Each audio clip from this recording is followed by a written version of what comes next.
기도함으로 새벽 기도에 시작하겠습니다. 참 좋으신 사랑이 많으신 하나님 아버지, 주님의 은혜 가운데 우리를 붙잡아 주시고 이 새벽 하나님의 얼굴을 구하는 자리로 우리를 인도하여 주시니 감사합니다. 하나님, 어찌하든지 기도하며 하나님의 얼굴을 구하는 것이 우리가 살아갈 길임을 알게 하시고 성경에 나오는 많은 믿음의 조상들이, 믿음의 영웅들이 하나님 앞에 기도하며 그 소원에 신원함을 얻으며 하나님의 도우심을 구했던 그 모든 믿음의 역사들처럼 우리의 삶도 하나님을 의지하며 기도하며 주님의 승리를 얻는 삶이 될 수 있도록 도와주시옵소서. 예수 그리스도의 이름 부를 때마다 구원이 일어나게 하여 주시고 구원받게 하시고 성령 충만케 하시며 하나님 나라를 이루며 살게 하여 주시옵소서. 오늘도 우리 마음에 품고 있는 전도 대상자들이 그 모든 상황 속에서 하나님께 나아올 수 있도록 인도하여 주시고 주님, 그때마다 우리가 그 옆에 있어서 그들을 아버지께로 인도할 수 있게 하시며 그들이 또한 주님께 나아올 때 하나님 살아계심을 경험할 수 있도록 그들의 모든 삶을 인도하시고 역사하여 주시옵소서. 하나님, 또한 우리 교회 기억하여 주시고 성령으로 충만한 교회 되게 하시며 기도함으로 승리하는 교회 되게 하시고 정말 말씀을 삶에 써갈 수 있는 건전하고 깨끗한 교회 될 수 있도록, 정의로운 교회 될 수 있도록 우리를 인도하여 주시옵소서. 하나님, 이 땅이 많이 혼란스럽습니다. 또 미국에서 들려오는 소식은 더 혼란스럽습니다. 하나님, 이 모든 혼란 가운데 우리가 안전하게 주의 얼굴 바라볼 수 있도록 우리를 지켜주시옵소서. 주님, 오늘도 주의 말씀을 사모합니다. 우리에게 꼭 필요한 말씀 들려주시고 깨달아 알게 하시며 또 더욱더 간절히 기도할 때 주님 응답하여 주시옵소서. 감사드리며 예수님의 이름으로 기도드립니다. 아멘. 이 새벽 우리에게 준 하나님 말씀은 고린도전서 1장 10절에서 17절까지의 말씀입니다. 고린도전서 1장 10절에서 17절까지의 말씀입니다. 하나님의 말씀을 다 함께 받들어 읽겠습니다. 고린도전서 1장 10절에서 17절입니다. 형제들아, 내가 우리 주 예수 그리스도의 이름으로 너희를 권하노니 모두가 같은 말을 하고 너희 가운데 분쟁이 없이 같은 마음과 같은 뜻으로 온전히 합하라. 내 형제들아, 글로의 집 편으로 너희에 대한 말이 내게 들리니 곧 너희 가운데 분쟁이 있다는 것이라. 내가 이것을 말하거니와 너희가 각각 이르되 나는 바울에게, 나는 아볼로에게, 나는 게바에게, 나는 그리스도에게 속한 자라 한다는 것이니 그리스도께서 어찌 나뉘었느냐? 바울이 너희를 위하여 십자가에 못 박혔으며 바울의 이름으로 너희가 세례를 받았느냐? 나는 그리스보와 가이오 외에는 너희 중 아무에게도 내가 세례를 베풀지 아니한 것을 감사하노니 이는 아무도 나의 이름으로 말하지 못하게 하려 함이라. 내가 또한 스데바나 집 사람에게 세례를 베풀었고 그 외에는 다른 누구에게 세례를 베풀었는지 알지 못하노라. 그리스도께서 나를 보내심은 세례를 베풀게 하려 하심이 아니요 오직 복음을 전하게 하려 하심이로되 말의 지혜로 하지 아니함은 그리스도의 십자가가 헛되지 않게 하려 함이라. 아멘. 네, 제가 신학대학원에 들어가고 1학년이 끝날 때쯤에 이제 사역을 나갈 교회를 결정을 했습니다. 그런데 그때도 교회라고 하는 곳이 사실은 세상으로부터 계속해서 손가락질을 받고 있었습니다. 저는 그때는 지금보다 훨씬 더 시니컬한 젊은 청년이었습니다. 아마 교회가 손가락질을 받을 때 그 손가락 중에 하나는 제 것이었습니다. 이제 사역을 나간다고 온 교회가 저를 축복해 주면서 한마디 하라고 마이크를 넘겨줄 때 제가 왜 사역을 해야 하는지를 깨달았습니다. 교회를 향해 손가락질을 하고 있었지만 사실 교회를 정말 사랑한다는 것을 알았습니다. 세상이 교회를 비난해도 여전히 예수 그리스도의 이름이 있는 교회가 세상의 희망이기 때문에 저는 교회로 간다고 말했습니다. 그때부터 더욱더 교회를 비난하는 사람이 아니라 교회를 사랑하는 마음으로 교회의 아픔을 품고 기도하는 사람으로 변하는 저를 보았습니다. 우리가 다 교회를 비난하는 것 같지만 사실은 교회를 매우 사랑합니다. 그 지켜야 할 교회가 무엇이냐, 이 부분에 대해서는 다를 수 있습니다.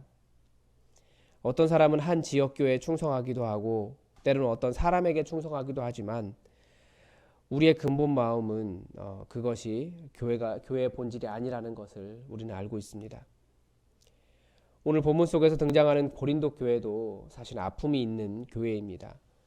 규모는 커지고 지식이 많고 성령의 은사도 가득했지만 사도 바울의 눈에는 아픈 교회 중에 하나였습니다. 오늘 본문을 통해서 사도 바울은 이 풍족하지만 부족한 교회의 가장 핵심적인 문제를 한 가지 지적합니다. 그것이 1절에 나오는 같은 말, 같은 마음, 같은 뜻입니다. 일반적으로 교회에서 이 같은 말, 같은 마음, 같은 뜻은 담임 목사에게 충성하기 위해서 담임 목사의 지시에 다른 말, 다른 마음 갖지 못하게 하기 위해 사용합니다. 그러나 본문은 어떤 사람이 아니라고 말을 합니다. 누구이겠습니까? 결론부터 이야기하면 예수 그리스도입니다.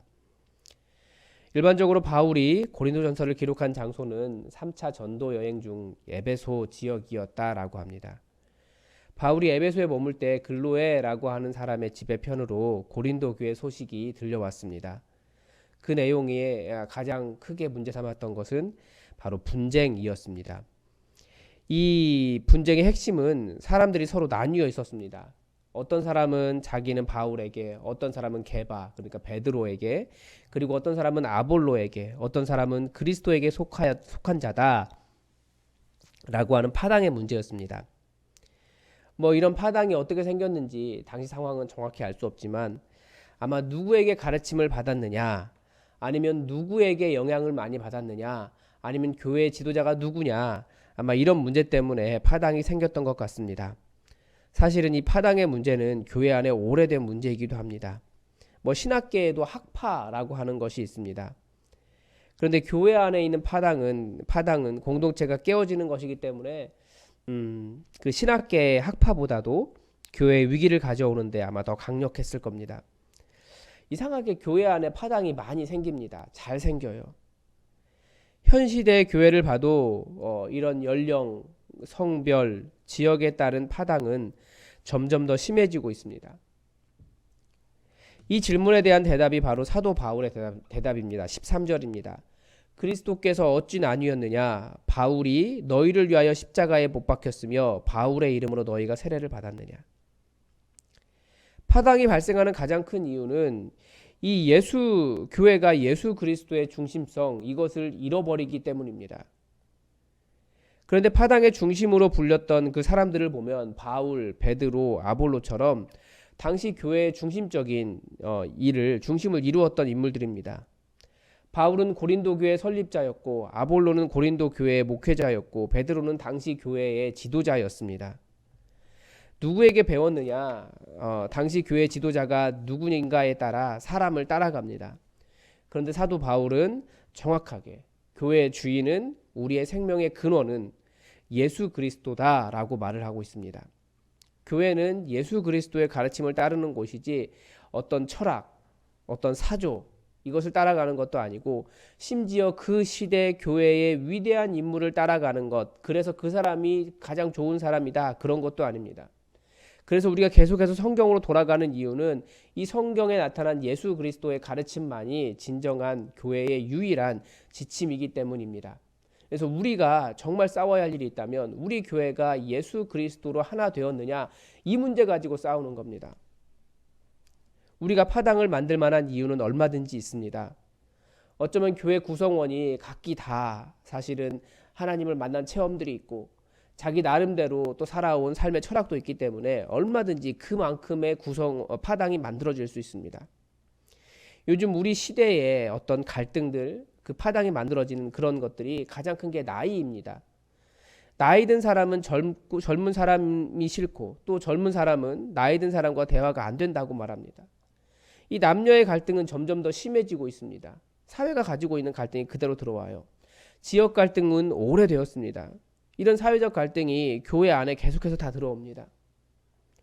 그런데 교회는 예수 그리스도 때문에 이 모든 갈등을 뛰어넘는 곳인데 교회가 오히려 예수 그리스도가 아닌 다른 것에 집중하고 있다는 것을 보여주는 증거가 바로 그것입니다. 우리가 예수 그리스도를 중심으로 삼는다. 예수님께서 십자가를 지신 이유가 바로 여기에 있습니다. 그렇게 배경이 달라도, 그렇게 이념이 달라도 결국 예수님 지셨던 십자가를 보면서, 성찬의 빵을 보면서 나를 위해 찢기신 예수님의 몸을 대하는 거죠. 성찬의 포도주를 대하면서 나를 위해 피 흘리신 예수님을 대하면서, 예수님의 마지막 명령인 서로 사랑하라, 내가 이렇게 너희를 사랑한 것처럼, 너희를 위해서 이렇게 찢기고 피 흘린 것처럼, 너 사랑할 수 없는 너희들을 뛰어넘기 위해서, 그 모든 것을 뛰어넘기 위해서 이렇게 찢긴 것처럼 너희도 이렇게 사랑해라 라고 하는 것이 교회인데, 예수님의 그 중심성, 예수님의 그 말씀과 그 은혜를 잊어버리는 행동이 바로 파당을 나누고 내가 더 옳다라고 말하고 사랑하기 위해서 애쓰기보다는 계속해서 남과 다른 사람과 다른 것, 교회 안에 있는 사람과 다른 부분을 찾아서 파당을 나누는 것, 이것이 바로 예수님의 가르침을 정면으로 위배하는 행동이라는 겁니다. 또 하나, 교회가 계속해서 분열하는 이유는 교회의 목적, 교회의 목표를 위해 한마음을 갖지 못하기 때문입니다. 17절에 뭐라고 이야기합니까? 사도 바울은 그리스도께서 자신을 보내심이 오직 복음을 전하게 하려 함이다 라고 말합니다. 복음이 아니라 다른 것에 집중하기 때문에 하나 되어야 할 이유를 알지 못합니다. 복음이라는 것은 무엇입니까? 복음을 전한다는 것은 영적 전쟁입니다. 전쟁을 하고 있는데 내부적으로 싸우고 있는 거예요. 그러면 그렇게 해서 분열하면 거기는 망하는 겁니다. 그래서 계속해서 우리가 복음을 전해야 한다는 것을 기억하고 복음을 전하기 위해서 우리는 하나가 되어야 됩니다. 우리 교회가 어떤 모습을 갖추어야 할지 오늘 본문 속에서 배웠습니다. 첫째는 예수 그리스도의 복음에 집중하는 겁니다. 많은 가르침과 많은 인물이 있으나 교회의 주인, 교회의 머리는 오로지 예수 그리스도입니다. 그래서 우리는 계속해서 성경으로 돌아가야 됩니다. 하나님의 말씀 속에서, 이 말씀 속에서 예수님을 발견하고 그 말씀을 이루기 위해 우리는 끝까지 열심으로 싸우는 사람들입니다. 둘째는 이 복음을 전하는 일에 집중해야 됩니다. 교회가 복음을 전해야 한다라는 이야기를 한 지가 오래된 것 같습니다. 더 이상 복음 전파, 이것이 교회 이슈가 아닌 것 같아요. 그렇지 않습니다.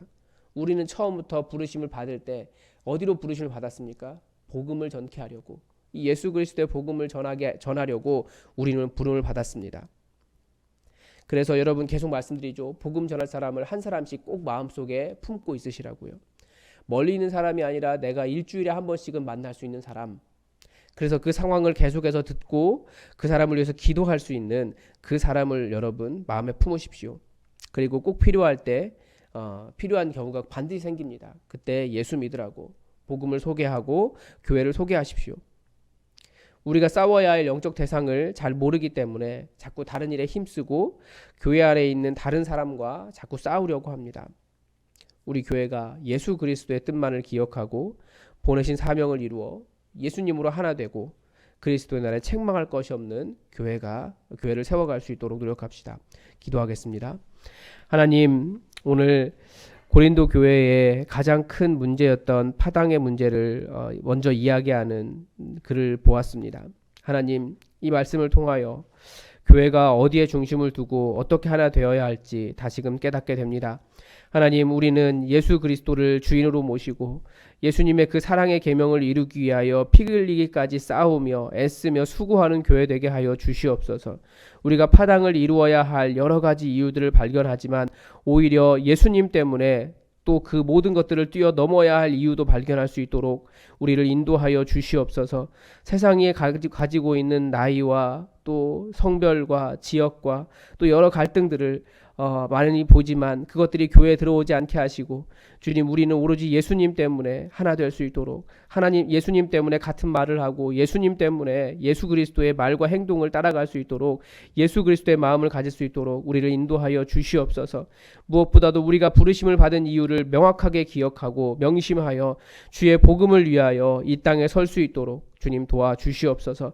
우리가 매일같이 영적 전쟁을 하고 있기에 주님, 내부적으로 싸우기보다 하나님 나라를 위해 싸워갈 수 있도록 도와주시고, 주님, 그렇게 온전한 교회, 아버지께 책망받을 것이 없는 견고한 교회로 설 수 있도록 우리를 도와주시옵소서. 주님께서 우리와 함께 하시며 이 교회를 지키시길 원하오며 예수님의 이름으로 기도드립니다.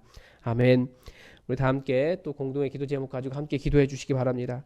코로나 바이러스를 극복할 수 있도록 여러분 기도해 주십시오. 특히 지금 교회를 통해서 전파되면서 교회가 또 다른 위험의 근원이 되고 있습니다. 우리 방심하지 않고 잘 모든 것 지켜갈 수 있도록, 그래서 교회를 통해서 바이러스가 오히려 극복될 수 있도록 여러분 기도해 주십시오. 또한 우리 교회를 사랑으로 하나 될 수 있도록 여러분 기도해 주십시오. 또 직분자 교육을 위해서도 기도해 주십시오. 온 교회가 직분을 이해하고 사모하는 계기가 될 수 있도록, 그리고 세워진 직분자들과 함께 교회가 부흥할 수 있도록 여러분 기도해 주십시오. 오늘은 특별히 교육부를 위해서도 여러분 기도해 주시기 바랍니다. 아이들이 점점 더 많이 모이고 있고 우리가 감당해야 될 아이들이 많습니다. 여러 필요들이 있는데 하나님께서 우리 교육부에 지혜 주시고 부흥할 수 있도록 우리 교육부를 위해서 여러분 기도해 주십시오. 계속해서 이정순 집사님을 위해서 기도해 주십시오. 그 마음이 상하지 않도록 기도해 주시고 그 아드님 혈액암 이길 수 있도록 여러분 기도해 주십시오. 그리고 이기현 집사님 아버님이 뇌경색으로 쓰러지셔서 한 2주쯤 전에 지금 병원에 입원해 계시고 지금 점점 좋아지고 있기는 하다고 한데 이제 곧 요양으로 옮길 예정이라고 합니다. 이기현 집사님과 또 아버지를 위해서 같이 기도해 주시기 바랍니다. 우리 다 함께 기도하겠습니다.